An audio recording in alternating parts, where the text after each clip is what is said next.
Often, if you think about Eve, what are the first things that come to your mind? Garden of Eden. An apple, the fall, pain in childbirth. How could she be so stupid? And from that, I was watching one of the Narnia movies because I love C.S. Lewis, anything by C.S. Lewis. And at one stage, they say to them, you're the sons of Adam and the daughters of Eve. And I was like, I don't like that. I don't want to be the daughter of Eve because of her reputation. So I decided to do some research and find out a bit more. And that's where this story was born. So I hope you enjoy it. It's based on Genesis 1 and 2. And I really encourage you, go and read it tonight. When you get home or tomorrow morning in your quiet time, and remember who God created you to be. So I hope you enjoy. My name is Eve. It means mother of all. And I was given this name on a day I will never ever forget. Adam named me Eve. And he gave me the name Eve on the very last day that we were in God's private garden. So every time someone says my name, I remember that garden. I remember the beauty of it. I remember the joy of walking with the Creator. And I remember my mistake. And I remember the outcome of bad choices. I remember what happened because I didn't know what God had really said. And I questioned. And I answered for myself. And some mornings I wake up and I feel the joy of holding a child in my arms. I love the sunrise and the sunset. I still find pleasure in walking this earth, and I still love God. But I want to take you back to the beginning because I want you to understand my regrets. And I want you to understand that the choice I made could not be reversed.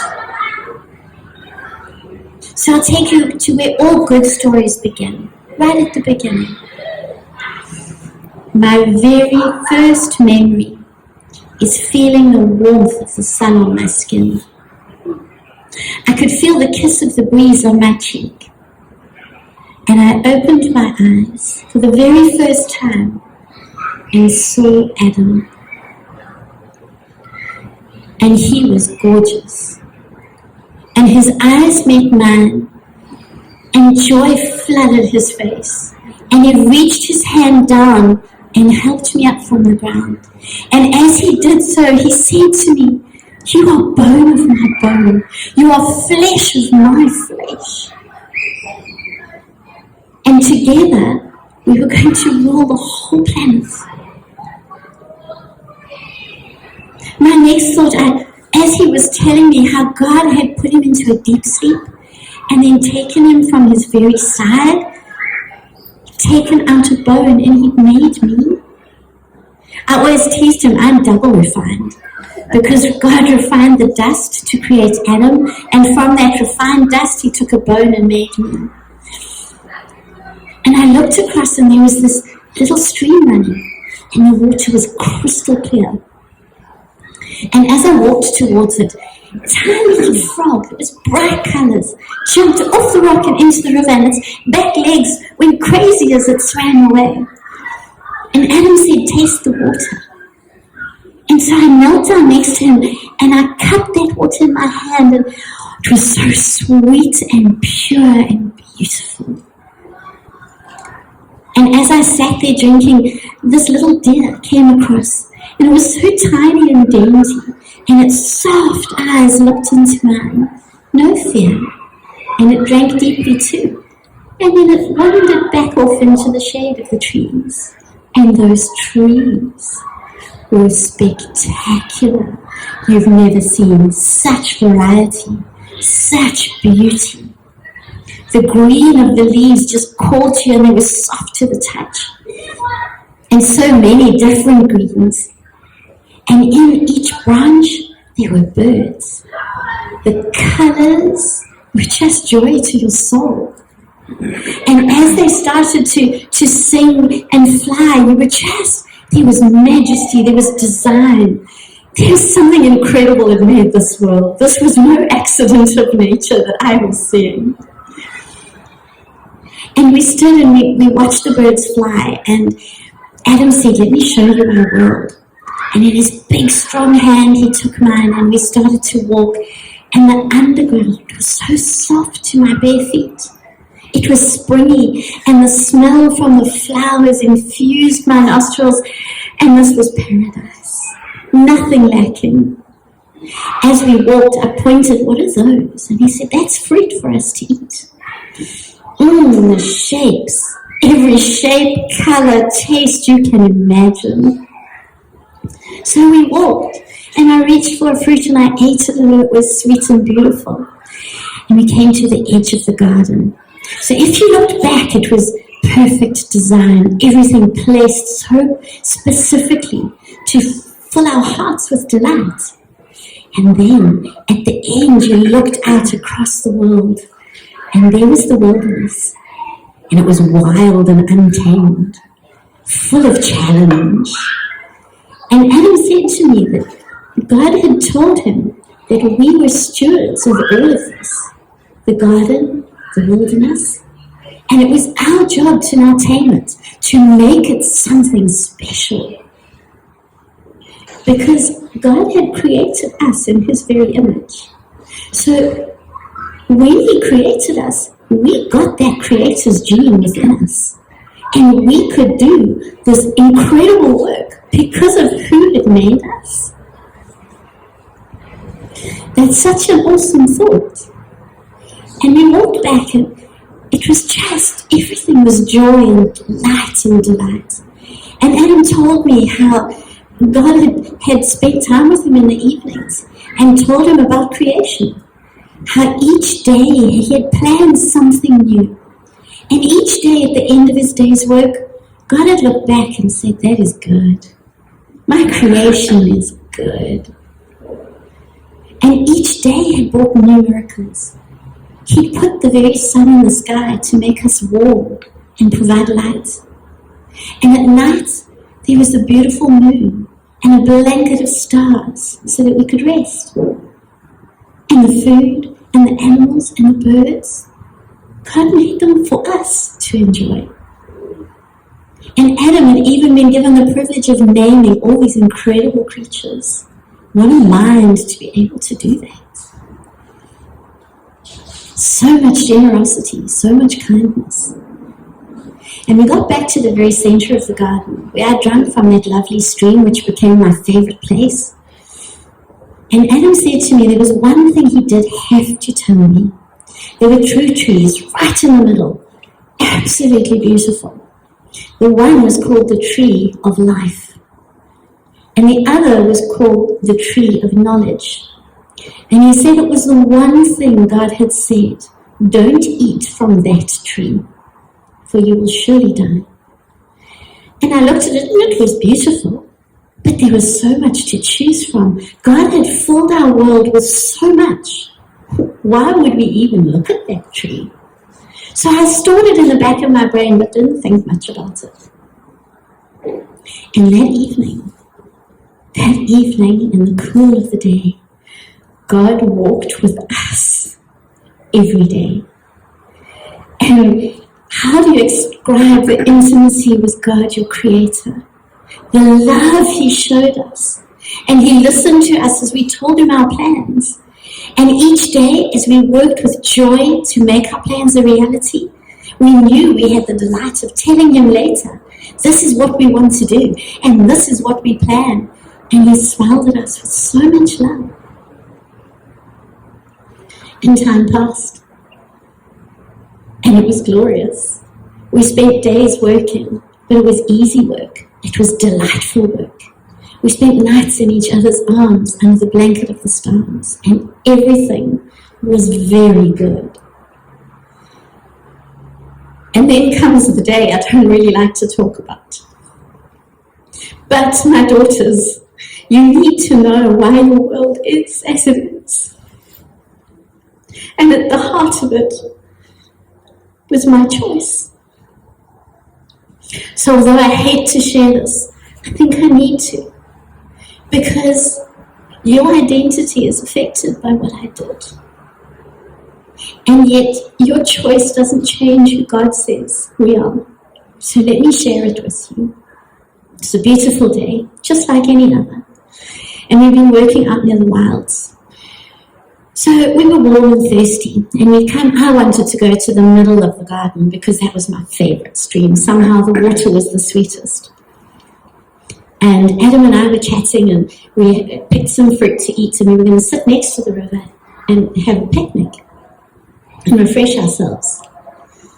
And as we walked, my eye was caught by a creature I had never seen before. Its skin was this incredible bronze. It reflected the light in the most enticing way. You could not ignore it. And it had a strange shaped face. Its eyes were positioned right on the sides. And it moved with a grace I had never seen before. And it drew near, came a little bit closer. In its words, he said to me, "Did God really say you can't eat of the fruit in the garden?" And I remember thinking to myself, no, that's not quite right. What did God say again? He said, God said we cannot eat from that tree in the garden, because if we even touch it, we will surely die. And this creature in this melodious, enticing voice said to me, "But that's not true. God knows you won't die if you eat of the fruit in the garden. But if you eat of that fruit, you will know good from evil. You will know everything, and you will be like God." And I thought, there's something wrong with what this creature's saying, but there's also something very inviting. Adam in my dream was to reflect our Creator, because in doing so, we worshipped Him. So surely this couldn't be so wrong if it would help me be more like God. And maybe God was just protecting us, and we could actually eat it. Maybe He didn't want us to know everything. And my mind began to churn in doubtful thoughts that I'd never had before. I wanted to ask Adam, because God had told him those words, not me. So I turned to him, and his eyes met mine, and he looked away. He didn't comment. He didn't say anything. And so I walked a little closer to the tree, and I touched its leaves, and it was so silky, and it was such a deep green. It was beautiful.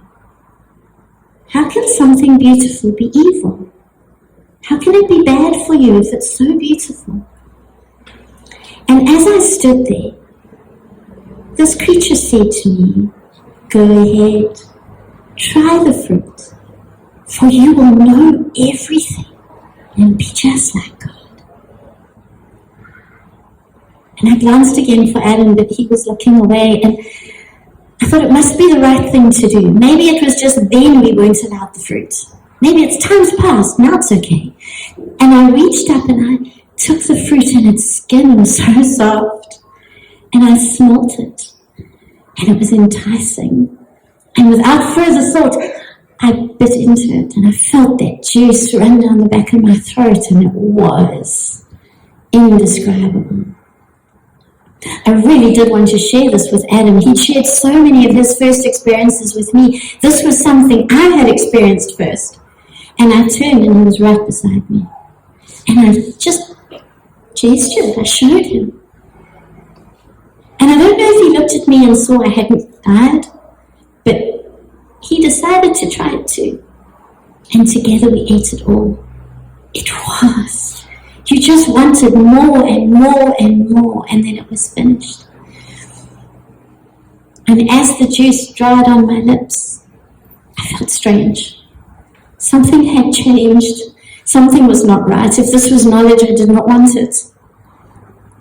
And as I looked at Adam, I saw he felt the same. For the first time, we experienced fear. For the first time, we felt disconnected from each other and frightened. And as I looked at him, that beautiful glow that had always been around him faded and went out. And I looked down, and it was gone from me too, and I felt so vulnerable. And I felt naked, and I felt ashamed. What have I done? What have I done? I couldn't look at Adam. And the two of us fled into the bushes to hide our shame, to find some covering. What have we done?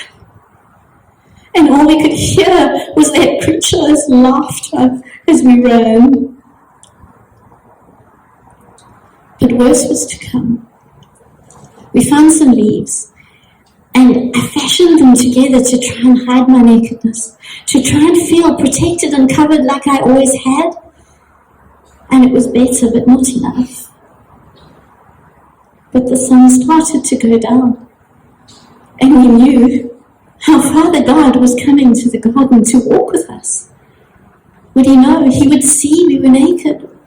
He would know. So we hid from him. And then we heard his voice. Adam, where are you? We could not. How could we face him? How could we acknowledge what we had done? He'd given us one thing we could not do.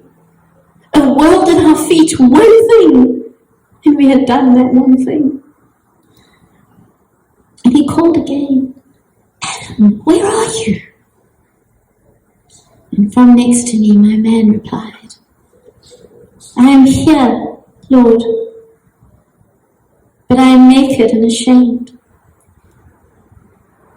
The Creator's voice came back. Who told you you were naked? Have you eaten from the tree I told you not to? And we had to come forward. We knew we could not hide from him. So we stepped forward, holding our leaves against us, a distance between us that had never existed before. And Adam said, yes, we did, but it was that woman you gave me. She gave it to me. And my heart broke, for he was putting the blame on me. I didn't want to bear this burden. And I looked across, and there stood that creature. And I said, but God, it was that creature. He tricked me into eating the fruits. And something in God's very voice changed as he turned and he looked at the creature. And he said, for what you have done, you are cursed. You are cursed amongst all livestock. And from now on, you will crawl in your belly on your belly in the dust. And there will grow up a hatred between you and the woman. And her offspring will kill you as you bruise his heel. And as God spoke, in a tone we'd never heard before, that creature fell to the dust. And the shine disappeared off its skin. And a forked tongue appeared out of its lips, and it hissed at us with hatred and slithered off into the bushes. And then the Creator's eyes turned to me, and the consequence of my sin became real. It wasn't just we would be naked. For God said the consequence of what I had done, the children we longed for, would now be born in pain. And my man, who we'd been equal with all along, I would desire him, and he would rule over me. And as I tried to absorb this, what would this mean? He turned his face to Adam, and with a voice of such sorrow, he said, From now there will be weeds and thistles, and you will work for your food, for you will no longer be in the garden, and it will be through hard toil and sweat that you will provide for your family. And the voice of God was so broken. We had hurt our Creator. We had betrayed Him. And I crossed my arms over myself in sorrow. And I felt those leaves that I had made were so inadequate. They were already drying and cracking and breaking. And in His gentle grace, God placed before me a tunic of animal skin to wear. And I still couldn't look at Adam. I turned away and I pulled this over my head and I felt slightly covered. And then I picked up the skin and realized that our sin, our breaking contact with God, our disobedience, had caused death to come to our beautiful world, for an animal had died for this. But why would I need it? I'd never ever been in need of a coat before. And it sank in. We were to leave the garden. God couldn't trust us near the tree of knowledge of good and evil. And He didn't want us to eat from the tree of life and live in a state of brokenness and sin forever. So angels escorted us out of the garden. And as we turned and looked back at the entrance, He placed a huge angelic being in the way. It had 4 faces and 4 sets of wings, and it wielded a huge sword of fire. There was no going back. And so we went into the wilderness, and we learned to plant. And I had my son Cain, and then I had Abel. And I became not only the first woman, and the first wife, and the first mother, but I became the first mother to lose a son through murder by her other son. And so we move forward and we pay the price for that sin. But before you judge me too harshly, do you really believe you would have done better? Have you ever been faced with something that looked so good? It was so attractive and so appealing, and you knew what God said, but maybe you made a wrong choice for all the right reasons. And have pity on your mother Eve, for she paid a terrible price. And yet, we have the hope, because that promise God made me in the garden has been fulfilled. And years, centuries later, a wonderful man from the line of David was born, one of my sons. And from that man, the serpent's head was crushed. And from his side, as it was wounded, it replaced the wound of Adam from where I was made. And the second Adam restored our relationship with Father God. So again, we can walk with Him in the cool of the evening and in the heat of the day. We have His presence with us all the time. And today I want to remind you, daughters of Eve, you still are image bearers of your Creator. You still carry His genetic code.